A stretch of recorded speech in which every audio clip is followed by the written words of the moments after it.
and welcome everyone. We're very glad to have you with us again today for one of our global leadership series. We've had over 55 webinars now over the past months of experience under COVID-19. Nearly 6,000 participants have tuned in from across the world. And we're very glad today to have with us Nick Ogden, one of the fathers of payments. Thank you very much for being here with us, Nick. Let me just go through your CV a little bit, and it is very extensive, so you'll have to excuse me for reading this from a piece of paper. Nick Ogden is one of the foremost serial entrepreneurs that I have met in the world of financial services. Nick's career began when he pioneered e-commerce in 1994, inventing the first online shop, the Wine Warehouse. With over 30 years of experience, Nick has founded businesses including WorldPay, Cashflows, ClearBank, and most recently RTGS. RTGS is a global interbank liquidity network and operates with central and commercial banks. ClearBank is the first new UK clearing bank in 250 years. Cashflows became the first European non-bank principal member of Visa and MasterCard and an agency bank under agreement with HSBC. WorldPay, one of Nick's first and most successful conquests, is one of the largest payment processing businesses in the world. Nick has been recognized for many industry awards, including UK Ernst & Young Entrepreneur of the Year, the Computer World Global IT Leaders Award, the ID People Leaders Award, the National Business Award, UK Entrepreneur of the Year, the EPA 2017 Payments Industry Contributor of the Year, and 2017 Banking and Technology Tech Leadership Award.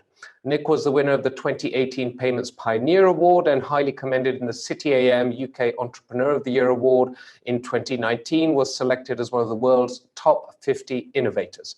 Nick is also a non-executive chairman of ING-backed Funding Options and a non-executive director of Visa-backed ShieldPay. Nick, it is a genuine pleasure to have you here with us today. Thank you for being with us.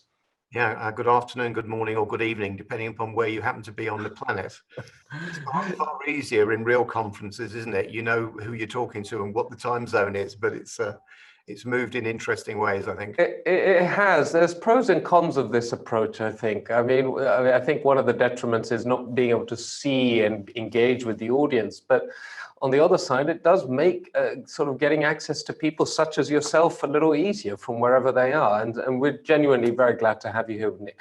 Nick, it's a pleasure to be back in Luxembourg, although it doesn't look like it from your background. Well, I had to choose a background. I had to quickly fiddle with something because I didn't have the appropriate one.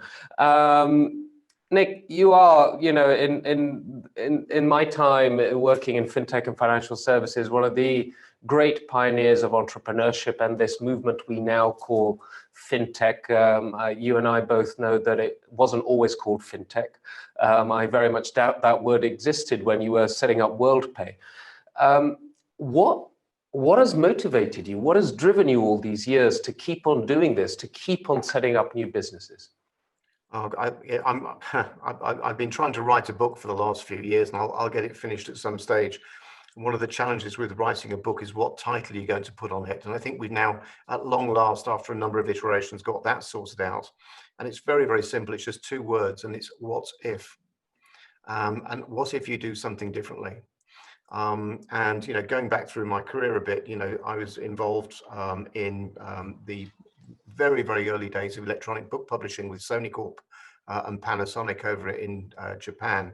And I was the guy that managed to convince them to release the code, which now allows everybody to read electronic books on Kindles and all the rest of it. And following on from that meant that I was able to see the arrival of the Mosaic browser back in 1993, the very, very early multimedia creation that allows us to get access and use the internet easily. Prior to that, you could use online services, but they were immensely complicated. And I think that was, if you like, my eureka moment of seeing that actually what we were doing was developing user interfaces that people could easily operate, as opposed to having to be, a computer scientist and analyze data from that perspective. And we basically set up in 1994 a link through to the commercial, the educational internet in the UK. And that gave us a massive connectivity of 64 kilobits. We put 4 US Robotics 14K full modems onto a PC called Zippy. And sitting next to Zippy was a blue X25 switch that connected to Barclays, because another part of our business allowed us to effectively process and poll the terminal networks in Jersey and the Channel Islands.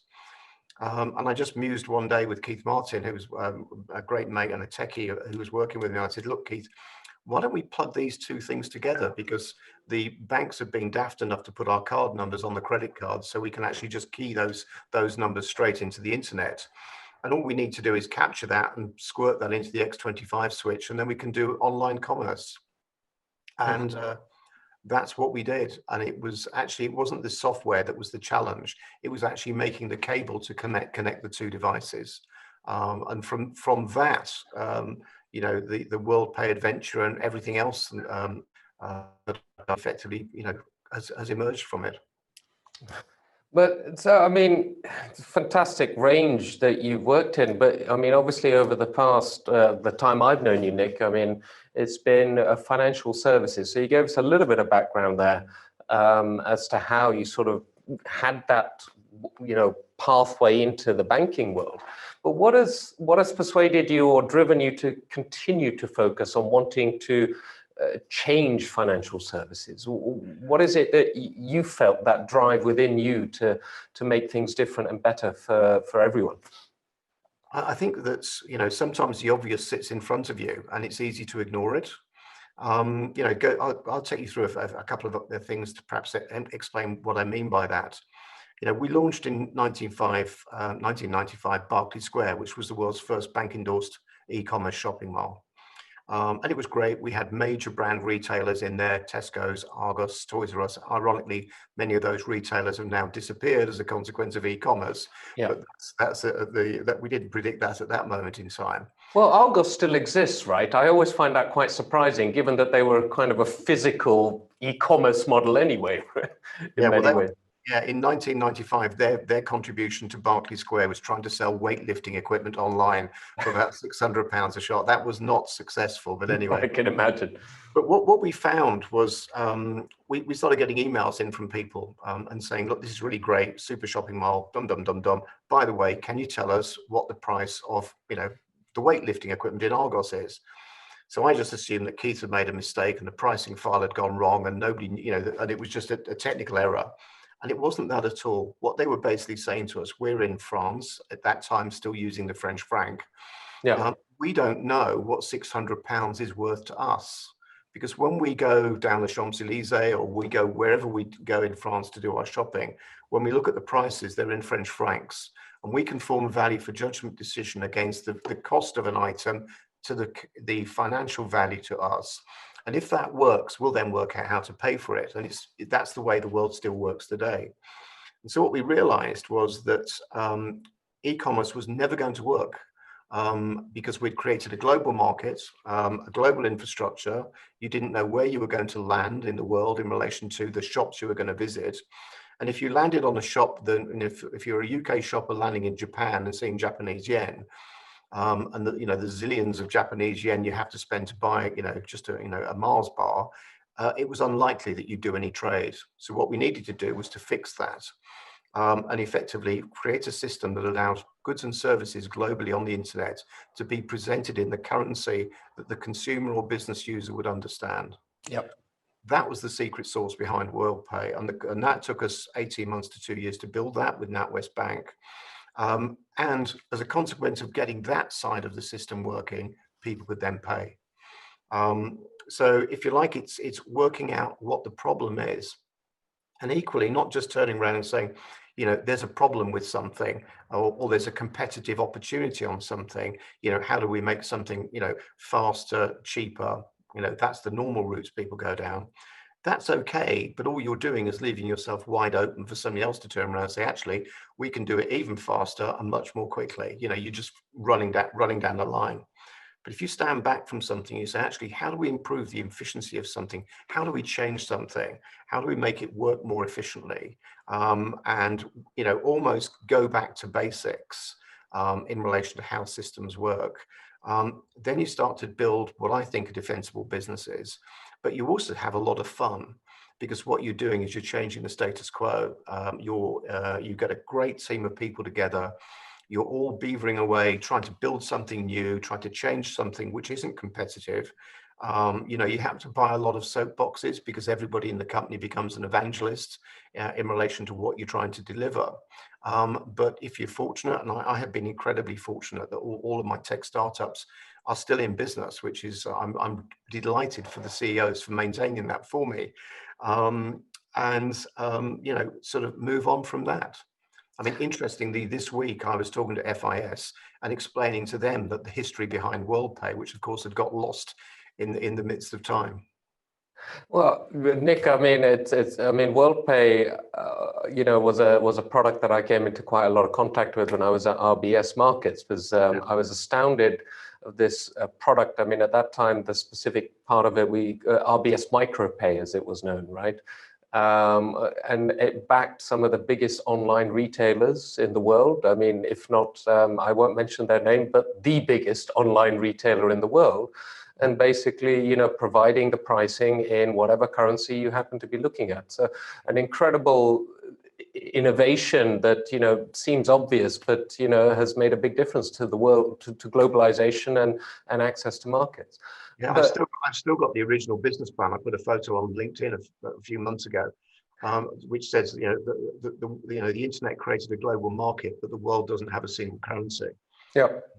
That was in 1997, and that was true. And it ironically is still true today, even with the, potential, with cryptocurrencies and the fun and games associated with that. Of course, yeah. Even with the, potential arrival of central bank digital currency. Well, what I find quite interesting, I'm jumping ahead a little. I'm going to wind it back in a second again, but you said something there about your motivations, about standing back and almost having a big picture view. How would you do this better, differently? I mean, it's often, I say this sometimes about the asset management industry here in Luxembourg or globally, and say, would you design it like the way it is if you were to sit down and draw it now? And that's kind of what you've been doing with a lot of your businesses, sort of stepping back and rethinking how things happen. But I mean, let's take, RTGS Global, your latest venture, which is having great success. You're getting good take-up and engagement from financial institutions as well as central banks. But what I find fascinating, Nick, is that almost the relative ease with which you're getting people working on this with you and partnering on this with you. I mean, so many people have tried over the past years to solve this problem of international cross-border payments, and have all failed miserably. People with great names, great pedigree. But here's Nick Ogden. Nick is able to just charge ahead and make a real difference. And how is it? What is it about you, Nick? What is it that makes this happen? You're very kind. It's the team, not me. It's definitely the team. Where we came from in relation to RTGS Global was from a conversation that started over a cup of coffee in 2014. And that conversation over a cup of coffee was a conversation with the interim leader of the payment service regulator in the UK and some of her colleagues from the Treasury saying, we actually need a new clearing bank in the UK. Why haven't we had one? Because if you look at the market concentration and all the rest of it and the way tech's changed and the way competition's viewed and everything else that goes on, we should have a new clearing bank. We need a new bank, new infrastructure, new capabilities to actually enable the market to grow and to enable other regulated financial institutions to have access to the payments network so they can build transactional banking experiences, so that when I go into a building society to get a loan for a house or a car or a home extension, I don't have to go in with 6 months printout of my bank statements because that organization doesn't understand my transactional history and can't calculate whether I have an ability to repay, which is a fundamental tenor of net interest margin banking. So I had a conversation with this lady called Mary Starks and said to her, look, I think there's a major opportunity here, but my expectation is that there's a political or regulatory reason why this hasn't happened. And she said, that was very, very interesting. I'll take that away and come back to you. And and everybody listening to this today will know that, you go to conferences, you meet fantastically interesting people, you have great conversations, and they evaporate. The people disappear. The emails go into the ether. And I was incredibly fortunate that Mary did come back to me three weeks after that conversation.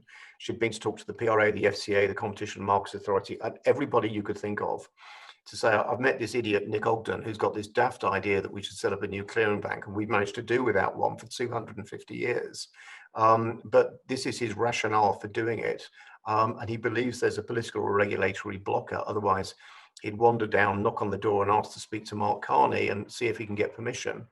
And she came back and said, look, everybody thinks there's a good idea. Nobody can think of a reason why it hasn't happened before or shouldn't happen now. So give it a whiz. And so that's what we did. And it was through that process where we had immense help from the UK regulators. Bank of England, PRA, everybody was superbly helpful, all the payment schemes, in ways that you would never imagine, in helping us achieve the dream of building a new clearing bank with modern tech that consolidated the four payment systems in the UK into a single interface and enabled that to the financial services marketplace in the UK to encourage competition and arguably accelerate open banking. Doing all of that then led me to understand, because you have to go through sort of a very, very crash course in how banking works, in liquidity and leverage and all the rest of it, led me to really understand the way that the UK payment system worked, and also the way the international payment system operated, and the way that correspondent banking hadn't transformed much since the Medici times, when we all used to wander around with leather wallets and handing bills of exchange over. Yeah. And I just stood back from that. I did 2 years as executive chairman of ClearBank, still on the main board, stood back from that and said, actually, there's got to be a better way of doing that. Got a white piece of paper out and came up with a plan. And that plan is very, very simple. And what it's saying is that we need to know, in order to make a payment, that the money exists. Now, that might sound like a really stupid thing to say, but one of the things that happens at the moment in the world's financial marketplace is that we create something called financial friction. And financial friction is the cost of delay and inconvenience. When you send a payment and it doesn't arrive for a few days, that has a cost and an inconvenience. Yep. If you are applying to open a bank account and you're waiting 8 weeks for that account to be open, that has a cost and inconvenience. And all of these costs and inconveniences happen all over the world. So last year I sat down and worked hard to try to work out what the cost of that inconvenience was. And I calculated that it was about $2.7 trillion a year, which is a pretty big number. And I was in a meeting with the World Bank and the IMF in Washington, DC, when we still were allowed to fly around the planet in December of last year. And we were talking about this, and I said, my calculation on financial friction cost globally is about $2.6 trillion. And one of the IMF guys said to me, actually, I think that's the wrong number. And when your heart stops and you think, oh my God, I've done it wrongly. So I turned around and tried to make light of it by saying, look, you do realize how hard it is to do $1 trillion calculations on a smartphone calculator. And so he laughed. He said, no, actually, I think the number's greater than that. And they went off and did some work, and they came back and said that the number is nearer $15 trillion a year. 2.6 trillion, that's $86,000 a second. At 15 trillion, it's a hell of a lot more. And so one of the things that we set out to do within RTGS Global was attack that financial friction and try and find a way how we could force that down. And of course, that was way before we had a global pandemic, way before we had all of the issues that we have today, all of the economic impacts that we have, where of course reducing financial friction equals improved cash flow, which is, as we trade globally out of this problem, is vitally important for all of us. And so the simple things that we came down to within RTGS Global were really just two things. One is verifiable liquidity, and the second one was being able to achieve atomic settlement globally, which nobody had done before. Well, Nick, I was involved way back when with the setup of CLS Bank. I was one of the principal advisors and represented, as I worked for EBS Dealing resources, which was the primary interbank trading system. And, I still remember at that time, and I've mentioned this to a few people who've wanted to solve this FX problem for a while, that the initial principle behind CLS was for it to be instantaneous or real-time settlement at that time. But the problem was that, yes, you can build the technology to do that and facilitate that as an infrastructure layer. But the problem was that the banks couldn't cope with it because of the cost to the banks to change their technology. So how have you, I know you've been engaging with these institutions and very successfully. How are you managing to persuade them to invest? Because they do need to invest to be able to sort of change this world, right? I think there's a step before you get to that.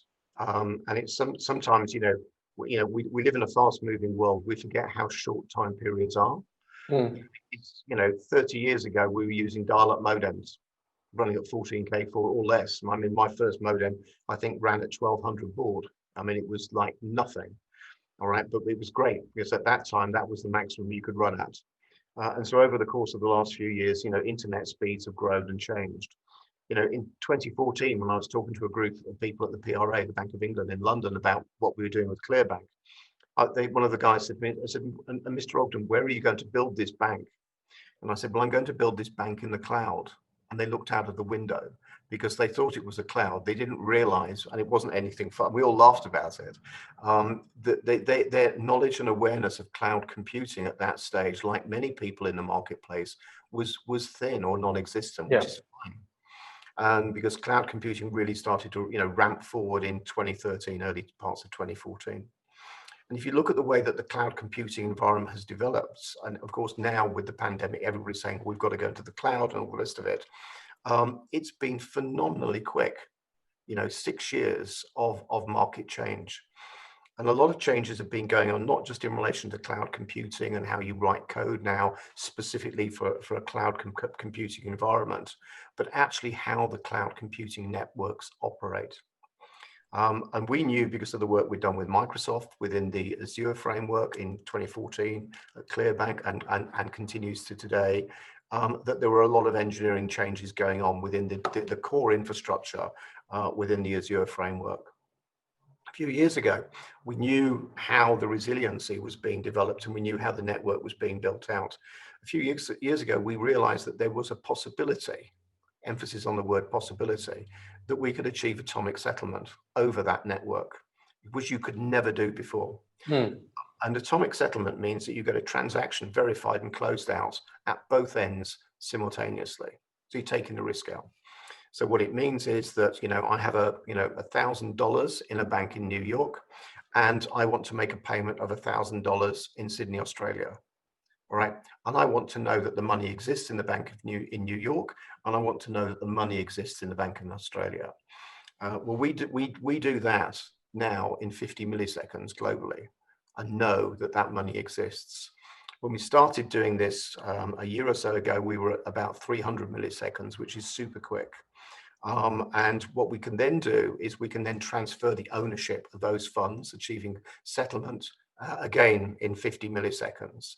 And so if that was a true transaction, going from, I go into my bank in Citibank in New York and I say, I'd like to pay, my son is in university in Sydney. He needs $1,000. Can I get it to him now, please? Because he's going out to the pub. He's told me he needs it for tuition fees, but it's Friday night, so he's going out to the pub. I can then send that straight the way through an atomic settlement network using the RTGS global environment. It'll hit an Australian bank, NAB or one of the other banks. It'll go through their faster payment system. And we know that that money will be in his hand and ATM accessible within 6 minutes.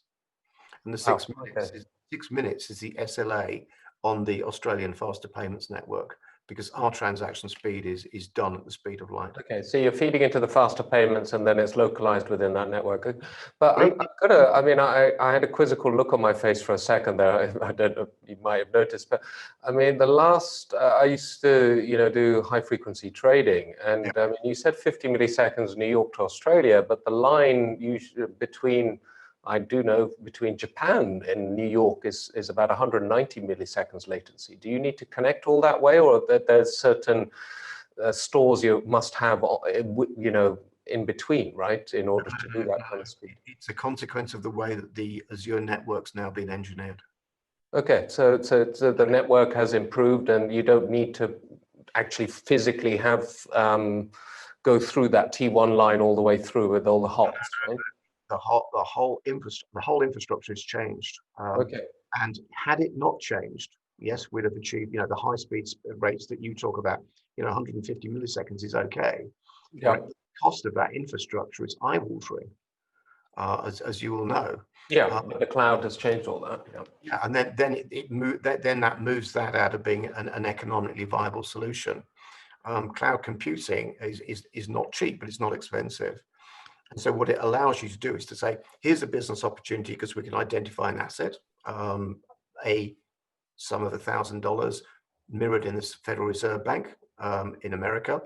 Here's 1,000 Australian dollars that we can see in National Australia Bank, for example, mirrored in the Reserve Bank in Australia. We unlock those funds. We know those funds exist. Yeah. In the same way that if you walk into a hotel, which we don't do very often nowadays, but we used to, they'd say, hello, welcome, here's a welcome drink, or whatever, they do. By the way, will you please give us your credit card so that we can obtain a pre-authorization? And what they're doing is basically confirming your liquidity, your ability to make that payment. Yeah. What we're doing within the RTGS global environment is doing that, plus then effecting a structure where we can flip the ownership instantaneously, taking out foreign exchange risk, settlement risk, all of the factors that add back to the financial friction point I mentioned a minute or so ago. I know that you've also engaged with a number of obviously the larger institutions on this, which has been, incredible and astounding, and congratulations to you.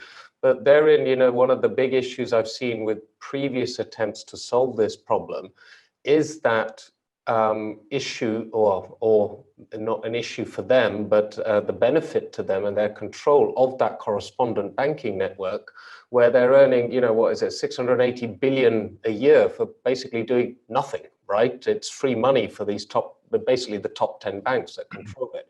How have you managed to overcome this issue? I think we don't interfere with the economics. What we do is speed up the process. Okay. And I think that the problem is, if you go to any transactional banker, any treasurer, any business around the world, and say to them, what's your biggest bugbear in relation to international payments? It's, where is the money? It's very, very simple. When is it going to arrive? Where is it? And there are developments being made in relation to that. All right. But, if we went on to do a Google search or a Bing search today, and it came up and said, okay, we're just considering your request. Right? We'll come back to you in about 15 minutes. Yeah. That's not the way it works. That's not the way that modern digital technology has operated since 1995. Absolutely. But Nick, it wouldn't be, we'll come back to you in 15 minutes. It would, we may come back to you in 15 minutes or 20 minutes, and it may cost you this much, or it may cost you that much. Yeah. And by the way, we might forget about your request completely because it might get lost somewhere in the technology, right? It gets lost in the spaghetti process. Exactly, yeah. Go back and then ask yourself again, why would a bank do this? Because they are suffering huge financial friction costs. Right. So within their organization, there is a high cost of historic inefficiency, which, they didn't deliberately go and create. It's a nature of evolution. And so one of the things we wanted to do when we got to be able to deploy the RTGS global technology was make it easy. And so we built the technology and we got it into the Azure marketplace. So it's as simple as installing Office onto your PC. And we're not alone in going down that route. Anybody who's listening to this or thinking about technology deployment and all the rest of it, you've got to take the pain points out. You've got to make it easy for your customers to use this stuff. All right. And we know we know already the 43,644 banks, I think it is, around the world that we can deliver our technology to. We've got them all in our database, and we've already issued global RTGS identifiers to all of them already. So you just have to do a bit of pre-planning and think about that. But again, please, this isn't me. It's the team of people that you need to get behind you to, believe in the vision, as we say in England in the Navy, swallow the king's shilling, and help you take something forward. And I've been lucky you succeed. Sometimes you don't and you fail, but there's nothing wrong in that. Yeah, no, absolutely not. I mean, I think failures, I'm sure you'd agree, one of the greatest lessons you can learn in life, right? So, what maybe dwelling on that for a second, would you share maybe one or two anecdotes of, some of these failures or whatever, or wrong hypotheses you may have had over time that you've learned big lessons from? Well, there are a number of them. Some are quite contentious, but beware of investment bankers carrying bags of money would be one. The cost of money sometimes is greater than the value of the money. But anyway, yeah, indeed. I think the other thing is, you do get challenges in every business, and you've got to find creative ways of dealing with that and finding a way forward and using your team to help you resolve them. I remember when we had our first meeting of the exec team at ClearBank, at an off-site meeting, and I sent an email around to them all and I said, will you please bring a spanner with you to the meeting? And they all came back, what do you mean bring a spanner to the meeting? I said, a wrench or a spanner or whatever. It has to be a physical one. Will you bring it to the meeting? And so they just assumed it was Nick having a mad moment again. Okay, we'll humor him. And so we got to the meeting. We're all sat, the normal horseshoe thing around the table, whiteboard, all of that sort of jazz. And I said, look, it's the first time as a group we've really started to work together. We're doing an offsite. It's very important. And we're going to learn a lot about ourselves. We're going to learn a lot about what we're trying to do. And we're going to have an open discussion and dialogue about market, about loads of different things. And we're all on a different knowledge level.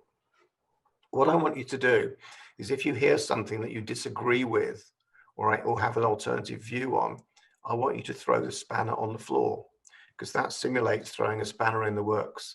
Yeah. And it doesn't mean that anything's wrong. What it means is you may not understand, we may not understand. It's an equalization issue that you need to resolve. But by doing that, you then get the spirit, everybody laughed when the first spanner went on the floor. Then it got, too many bloody spanners on the floor, frankly. But anyway, but what you do is you engender that spirit. You then focus down, all right, and you work your way through the challenges. You build the team spirit. And you link back into that, then a process of visualization. So as you go through these conversations, you draw up what you're trying to achieve so that everybody understands the direction that you're going in. And you store those pictures. We've all left meeting rooms with whiteboards, with the pieces of paper from a whiteboard stuffed in our briefcases. Today you don't need to do that. You've got the technology on your laptop and whatever to do this and distribute it really easily. And that allows you to deal with challenges, deal with frustrations, deal with issues, deals with problems and mistakes, right, in a different way, so that you can recognize them up front and then work quickly a way through as a team in how to resolve them. Yeah, no, I mean, I think one of the consistent and uniform things we've heard from many of the leaders that we've interviewed, as you say, I mean, the criticality of the team and bringing them together is, in reality, even though we're all dealing with tech businesses, it's the human factor that makes or breaks the success of a business. What do you see? I mean, the businesses that you've put into place now over the past, 15, 20, 30 years have had big impact on a macro scale, and really driven a great, high level change in financial services. What do you see as being, some of the big barriers at this time in terms of driving change in financial services?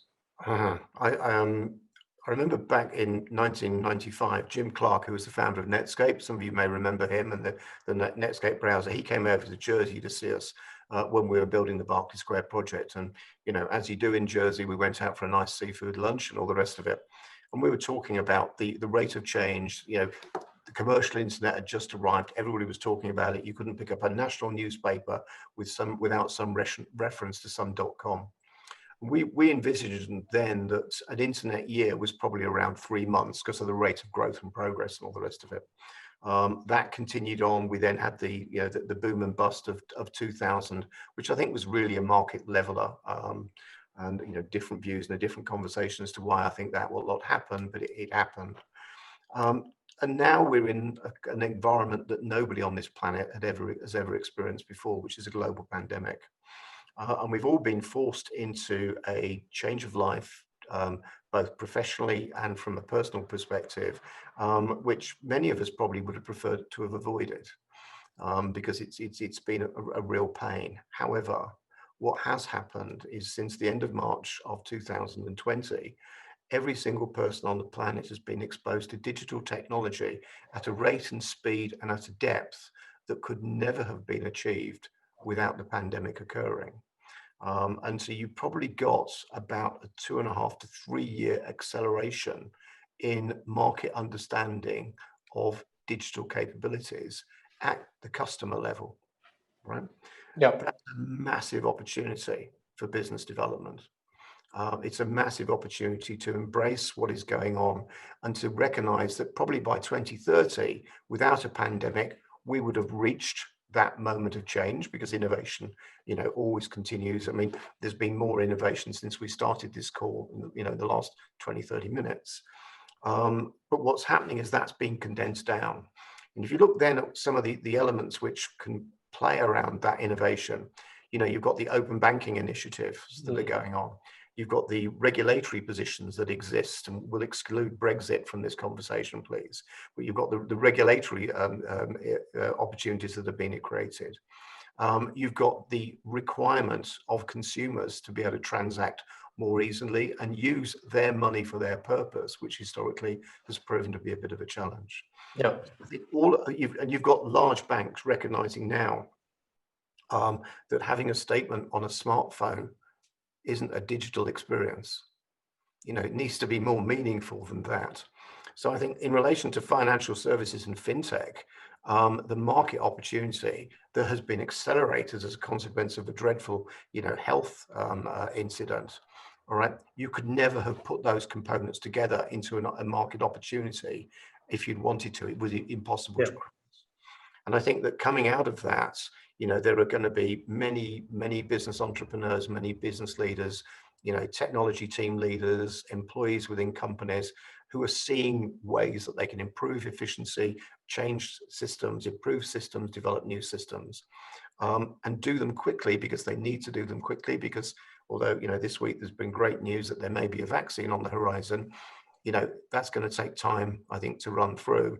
So we've probably got another 12 months or so of, muddle is probably the politest way of describing the way that the world works at the moment, in relation to getting to a point of stability. And so now is the time, right, to take those advantages, and to really, I think, go and drive it forward. And VCs and other organizations, are not without funds. Yeah. No, absolutely. I mean, we've seen the same thing. It's really been quite remarkable how I've seen, these institutions really get it, right? I think is the way to say it. That the technology is number one, business critical for BCP basically. And what's also, I think, been astounding for them and eye-opening for them was the speed and the agility that they've all shown in, converting their operations to the confinement phase, back in March. That has opened their eyes to that we're not slow-moving dinosaurs necessarily, and that we can do things. And that regardless of, how long COVID-19 lasts, is that it's a known unknown that has come to be, and therefore they are at business risk through not having technology in the right places. But on that, Nick, I mean, what I'd like to hear your thoughts on. I mean, European banking is not in a fantastic place at the moment, generally. I mean, it has some of the worst KPIs in the world. From what I've seen, worse, nearly as bad as Japan's, and Japan's are pretty terrible. Return on equity and return on tangible equity keep going down at horrendously bad levels. Do you think the banks have that appetite now to invest, even though they should be investing, in my opinion, to ensure their competitiveness in the future? But do you think they may have waited a bit too long, and that we're seeing a sea change, challenger banks, neo banks, all of this kind of stuff? How do you see it playing out? Yeah, no, I think that's what's happened is that everybody, irrespective of industry type, has had a massive, wake up and smell the coffee moment. And if you look at the banks, you take that as an example, you immediately come onto efficiency and productivity. All right. Now, I'm certain everybody who's listening to us talking today is now operating in a way that they're more efficient and more productive than they were in January and February of this year, because they've had the time and inconvenience of travel and all of that removed from their lives. And with the technologies that we're using today, Zoom or Teams or whatever you happen to be using, you can run, as I do, sequential meetings starting in Japan early in the morning through to finishing Redmond in the late afternoon, early evening, without interruption. And if I'd been doing that last year, my natural assumption would be, right, I've got to jump on a plane, I've got to get to Narita, I've got to get from Narita down to Tokyo Town Center, I've got to get some sleep, I've then got to go to the meeting, and then I've got to reverse all of that. Or I'll carry on from Narita, I'll jump across the Pacific, I'll land in Redmond, I'll feel like rubbish, I'll then go to the meeting, I'll forget what I've talked about, and I'll fly back to London. And all of that has gone. And so I think all of that efficiency is going to start to come through. The regulators are used to going to a building. The first question that you normally got asked when you go into a VC and raising money is, where is your company? And it's now acceptable to say my company is in my back bedroom. And it was probably not acceptable to say that if you were looking to do a fundraise in February of this year. Yeah. I think that the washout in relation to banks funding and banks productivity and all the rest of it is going to come if there is a major bump in the repayment in relation to the various different interventions that the governments around the world have put into place. The UK SIBILs and BIBLs loans into the marketplace, and on the assumption the economy starts to recover, and those loan repayments can be made, accepting that some of the loan repayment cycles might get stretched, in fact probably will get stretched, then I think the banks should be looking at where they can make investments now. But my suspicion is, because of the other issue that's bouncing around in Europe, which is the B word, that a lot of them are going to sit on their hands and wait until we see whether we've got a happy new year or another set of challenges. Yeah. I could keep asking you questions for ages. We're going to turn over in a minute to the audience. I see there's a lot of questions coming in there, but one last question for you, Nick, or maybe a story that I'd like you to recount. We have a good mutual friend of ours, Nigel Verdon, that we get along well with. He told me about your $1 billion note, right? Tell us the story about that. Oh God, this has become folklore. Actually, I think Nigel and I should probably set up a kids' cartoon program or kids' afternoon show about this. Go on. Many of you, I'm certain, have been to the Paris Fintech show, and great event, and will be missed, I guess, next year. Nigel and I, at the end of a busy day, we'd worked hard, honestly, retired to the bar that is opposite the venue. I was there, if you remember, Nick. I think we all split up eventually, but I do remember being there with you guys. I think you still owe us for a round of drinks, but anyway. Yes, I did, yeah. And we was basically talking, as you do, about all things financial, and somebody produced from their pocket I think it was $1 billion Zimbabwe note, which we were all laughing about. And then we decided that we weren't completely legless at this stage. We only had, I think, one beer, that we would try and pay the bill in this bar using $1 billion Zimbabwe note. And the poor waitress found that somewhat challenging, is the politest way of saying that. And so, not to be outdone, I'm keeping names secret in this, but this wasn't, yes, I blame Nigel, but anyway, a $10 billion Zimbabwe note then arrived on the table, to be used as the pourboire for the poor, unsuspecting waitress, to give her 10 billion Zimbabwe dollars, which was probably worth a bent farthing or a single euro cent, as the tip. At which point she ran away and hid behind the bar and was convinced that we'd all had too much and should be thrown out of the establishment.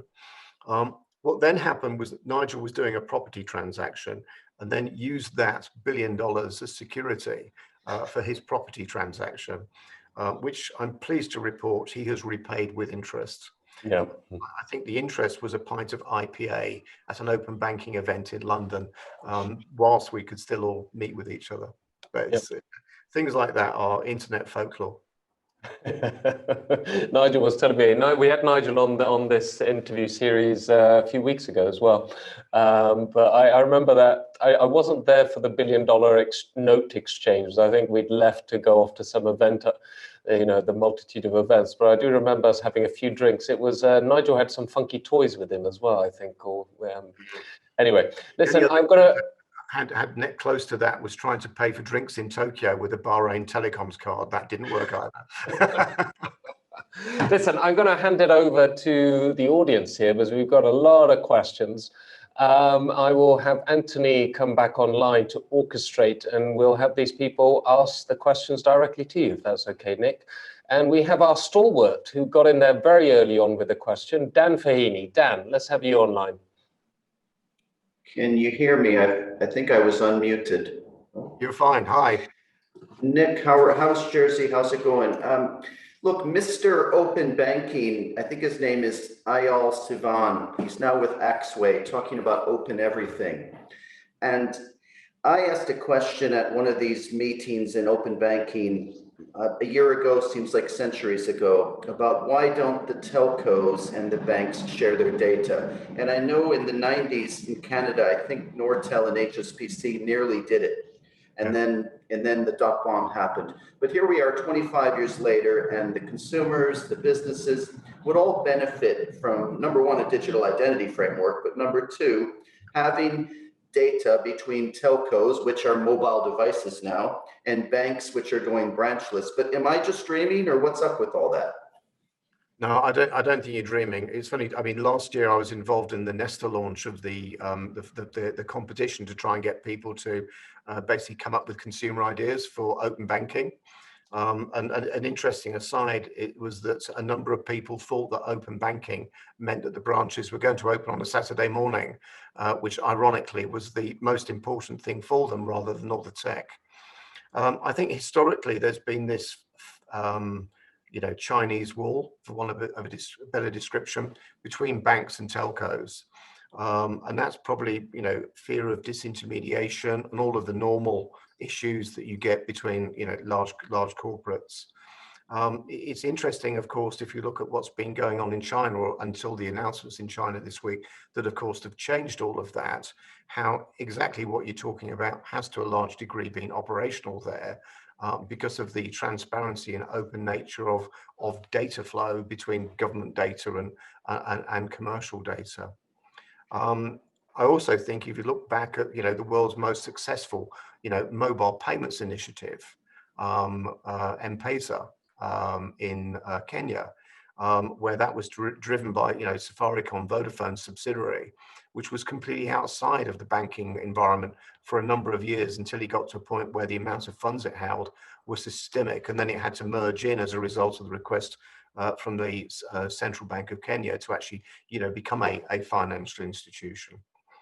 I think the whole thing comes down, and notwithstanding now, of course, to make that whole conversation more difficult, we have the delightful issues of GDPR bouncing around, which is, I think, more often used as an excuse than a reason to do things. So I think that the fundamental reason why it hasn't happened is because of fear of competition, fear of customer poaching, and all the rest of it, and treading on various people's toes. But the reality is, the banks are now putting their branches on your mobile phone. So there is some logic if the bank needs to understand from a lending perspective, transactional data, what you're doing as a consumer and all the rest of it, in exactly the same way as Ant Financial has been doing this in China, that data is shared. And within the constraints of open banking and the way that is meant to work, all right, there is no reason why somebody could not intervene into that place to force that link through now, so that you actually probably don't need the consent and the agreement of the banks and the telcos to work together. You actually drive that because the consumer benefits that accrue from that are recognized by the consumer customers, and the customers see that they can gain efficiency in relation to obtaining loans through, service portals rather than relying upon their incumbent bank. And so I think that, sometimes things don't happen for a reason, and the reason isn't necessarily, one that would make commercial sense. But I think that the, combining if you did this as a consumer through an app, would you be happy to share with your bank your mobile, tracking transactional data and your activities, and would your bank benefit from that? I think you'd probably get reception to that, but I don't think it's going to be driven by the banks and the telcos. I think it's going to need, somebody to jump into the middle and do that. And so I'm looking forward to meeting you at some stage and you telling me you've gone and done that. No pressure. Yeah. I think this is a very interesting subject, Nick. I mean, we looked when I was in Berlin with FinLeap. We and I still have the business plan for this. Is to look at. I completely agree with you. That interface between banking and mobile and the data combination is incredible. And I did some work. One of our sister companies in Germany was all about the mobile. Was a mobile advertising network. And when you start to realize the vast amount and quantity of data available via mobile, it's actually really scary.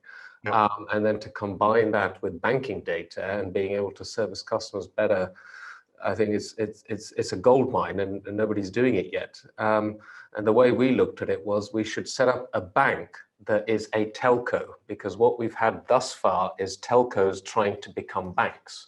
Yeah. But I think you need to look at it the other way around, is a bank becoming a telco.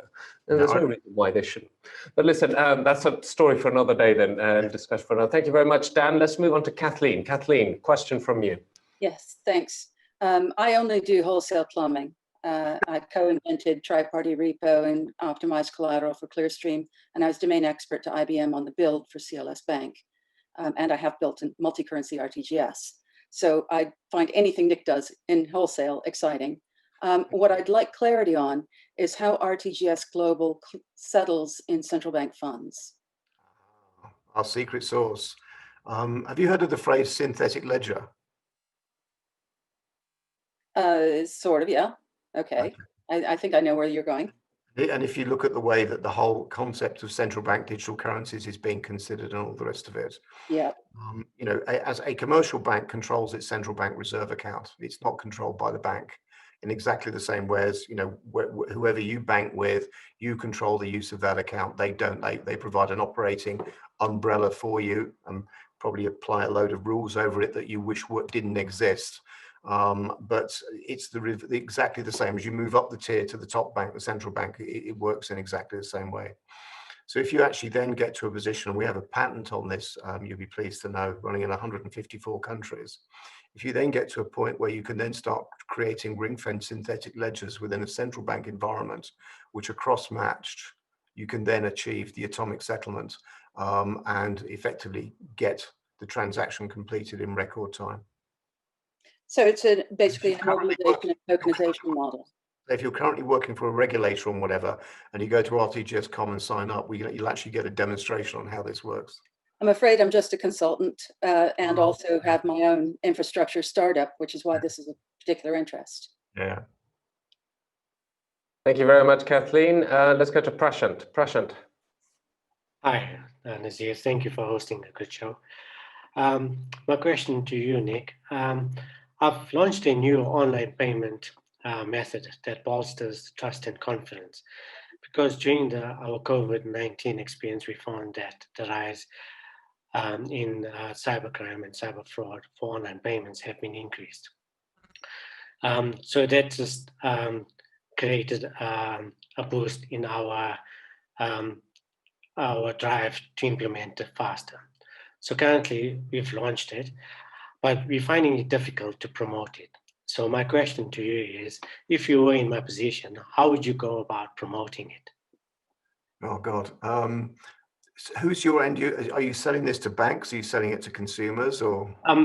Yeah, so it's to banks, because currently on our online shopping portal we have to capture our credit card in plain text. in our CVV and that. So what we've done is we don't allow the users to capture it online. We've created this application on the mobile phone where they can store that information on the mobile phone in the form of a block using blockchain principles, and then facilitating an authorization code for the banks.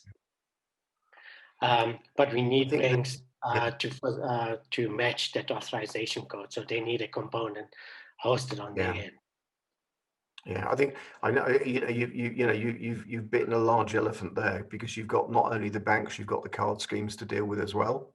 Yes. So you've got Visa, MasterCard, who's sit above the banks, but all the banks are members of all of that.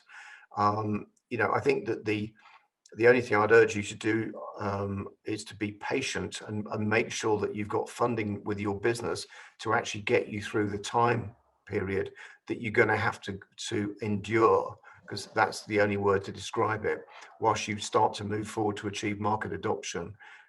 There isn't any secret sauce. And one of the challenges is that you've got the card schemes to satisfy, and you've got the bank issuer and acquirer to supply, and sometimes within the bank the issuer and acquiring activities are separate, so you may have two silos of contacts within a single bank. That's a lot of work to do, and perseverance and the right product, you'll get there, but there's no quick secret sauce to that.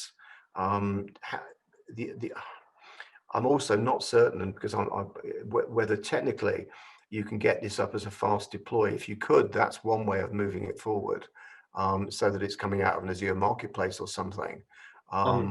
Yes, I've currently got it on cloud as an API service. Okay, but again, it's tough. Good luck with it. Yeah, I think dealing with banks is very hard work generally. I mean, it's a long sales cycle, and you need to be prepared for that. It's hard work. Thank you very much, Prashant. Appreciate your question. And let's go to Noha. Noha, you have a question. Hi, Nick. So I would like to know, from your point of view, how we can balance between the customer experiences and providing the customer with a great customer experience while mitigating the risks for online payments.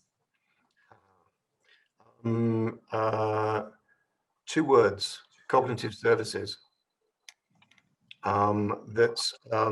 Customer services is key in relation to providing services, and being able to identify the customer so you can deal with them efficiently and correctly is equally vital. Back in 2007, I built a platform called WorldPay, and it was a biometric platform. It allowed you to authenticate yourself, be identified very, very quickly, and to undertake financial transactions. Unfortunately, we then had the global financial crisis, and in relation to the gentleman previously, I've been through the pain of trying to get banks to fast adopt, and in the maelstrom of a global financial crisis, it was pretty much impossible. But cognitive services, again, going back to the time that we live in at the moment, we're all now using more than we did 9 months ago, because we're having to use them more frequently. And so I think that by combining customer service objectives with a very slick cognitive service platform, takes a lot of the speed and pain out. We've just gone through finalizing at long last the complex onboarding for banks into the RTGS global environment, and we've managed to get that down to 8 questions. But that took weeks of work trying to get that process flow mapped through. And again, my favorite phrase, taking all the friction out of it. But if you can, if somebody calls your call center and they've already voice enrolled, within a matter of seconds, you're going to know if that's the person you want to talk to, or whether it's an imposter. If somebody's coming through using alternative cognitive technologies, facial recognition or whatever, you can do the same. You can get passport recognition done in microseconds. And it's a question of taking these technologies, making sure that your customers will use them and will accept them and don't think that it's an infringement of their civil liberties or something, and then getting that tied into your customer service platform in an ultra efficient, smart way, so that it makes sense. let me tell you a little story, and that is that there's a bank in Europe. They have a mobile banking platform, and the country that they're in, they charge fees for their banking services. And what they decided to do was to test their customers, because they had net promoter scores and everything else going, was that they put a red button on the mobile app. And if you press the red button, it waived your bank charges for the preceding month.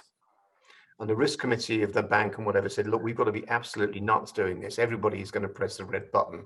We're going to lose all of our revenues. And they pushed ahead with it and said, no, let's do it and see what happens. So they rolled it out in the marketplace. And guess what happened? People started pressing the red button. And the red button was then linked through to a call center. So they pressed the red button on their smartphone, and the call center then said, oh, look, we've seen you've pressed the red button. We are obviously totally dissatisfied with our services.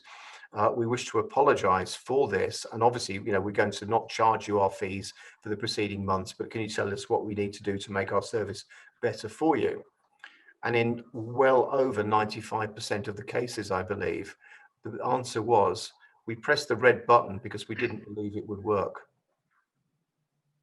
So sometimes doing things that are brave in relation to customer service delivers, results with unintended consequences.